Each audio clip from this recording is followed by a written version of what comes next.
வணக்கம். 2026க்கான பத்ம விருதுகள் அறிவிச்சாச்சு. நம்ம நாட்டோட மிக உயரிய கௌரவங்கள்ல ஒண்ணு இது. இந்த வருஷம் யார் யாரெல்லாம் இந்த பெரிய சம்மானத்துக்கு தகுதியானவங்கன்னு தெரிஞ்சுக்க ஆர்வமா இருக்கீங்களா?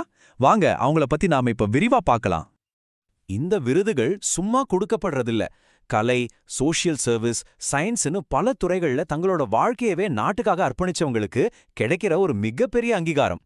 இது வெறும் ஒரு விருதுன்னு சொல்லிட முடியாது. இது ஒரு வாழ்நாள் உழைப்புக்கான மரியாதை. அப்போ அந்த கேள்விக்கு வருவோம்.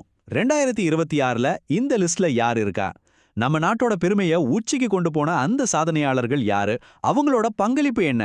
வாங்க, இந்த முழு விவரத்தையும் இப்ப நாம பார்க்கலாம். முதல்ல பத்ம விருதுகள்னா என்ன, அது ஏன் இவ்ளோ ஸ்பெஷல்னு ஒரு சின்ன அறிமுகம் பார்த்துடலாம். அப்போதான் இந்த கௌரவத்தோட முழு மகத்துவமும் நமக்கு புரியும்.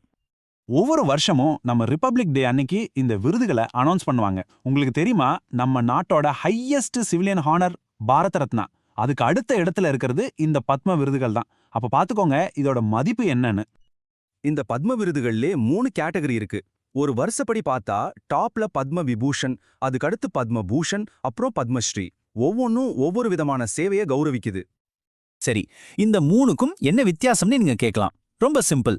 பத்ம விபூஷன்கிறது விதிவிலக்கான மற்றும் புகழ்பெற்ற சேவைக்காக, அதாவது எக்ஸெப்ஷனல் அண்ட் டிஸ்டிங்க்டிஷ் சர்வீஸ். பத்மபூஷன் உயர்ந்த தரத்திலான சேவைக்காக. பத்மஸ்ரீ எந்த துறையில சிறப்பா சேவை செஞ்சாலும் கொடுக்கப்படும். இந்த சின்ன சின்ன வித்தியாசங்கள் தான் அவங்க செஞ்ச சேவையோட தாக்கத்தை நமக்கு புரிய வைக்குது. ஓகே, இப்போ 2026க்கான நம்பர்ஸை பார்க்கலாம். இந்த வருஷம் எத்தனை பேருக்கு விருது கொடுத்திருக்காங்க, அதுல என்னென்ன சிறப்பம்சங்கள் இருக்குன்னு ஒரு குயிக் லுக். இந்த வருஷம் நம்ம குடியரசுத் தலைவர் மொத்தம் 131 பத்ம விருதுகளுக்கு ஒப்புதல் கொடுத்திருக்காங்க. ஆமாங்க, 131 பேர். நாடு முழுவதிலும் இருந்து திறமையானவங்களை தேடி கண்டுபிடிச்சு கௌரவிக்கிறதுல நம்ம அரசாங்கம் எவ்வளோ கவனமா இருக்குன்னு இந்த நம்பரே சொல்லுது இல்லையா? இந்த 131 விருதுகளை பிரிச்சு பார்த்தோம்னா 5 பேருக்கு பத்மபூஷன், 13 பேருக்கு பத்மபூஷன், அப்புறம் 113 பேருக்கு பத்மஸ்ரீ விருதுகள் வழங்கப்பட்டிருக்கு. நீங்களே பாருங்க இந்த பிரிவினை எவ்வளவு அழகா இருக்குன்னு. இந்த வருஷத்தோட விருதுகள்ல ஒரு சூப்பரான விஷயம் என்னன்னா அதோட பன்முகத்தன்மை. விருது வாங்கினவங்கள 19 பேர் பெண்கள். இது உண்மையிலே கொண்டாட வேண்டிய விஷயம். அது மட்டும் இல்ல, 16 பேருக்கு அவங்க மறைவுக்கு பிறகு இந்த கௌரவம் கொடுக்கப்பட்டிருக்கு. அப்புறம் 6 வெளிநாட்டினர் அல்லது ஆர்என்ஐகளுக்கும் விருது வழங்கப்பட்டிருக்கு. இதுவே இந்த விருதுகள் எல்லோரையும் அரவணைச்சு போறதுக்கு ஒரு பெரிய சாட்சி. சரி, இப்போ நம்ம எல்லாருமே ஆவலா எதிர்பார்த்துட்டு இருக்கிற பகுதிக்கு வருவோம். மிக உயரிய விருதான பத்ம விபூஷன். இந்த வருஷம் அந்த 5 சாதனையாளர்கள் யாரு? வாங்க அவங்கள பத்தி தெரிஞ்சுக்கலாம். இந்த லிஸ்ட பாருங்க.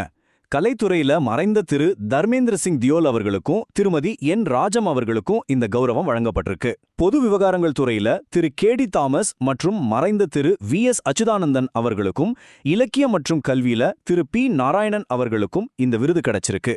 இவங்க ஒவ்வொருத்தருமே அவங்க துறையில ஒரு சகாப்தம் படைச்சவங்க. பத்ம விபூஷனுக்கு அடுத்தபடியா பத்மபூஷன் மற்றும் பத்மஸ்ரீ விருதுகள். இந்த லிஸ்ட் உண்மையிலே நம்ம நாட்டோட திறமைகள் எவ்ளோ விஷாலமானதுங்கிறத காட்டுது.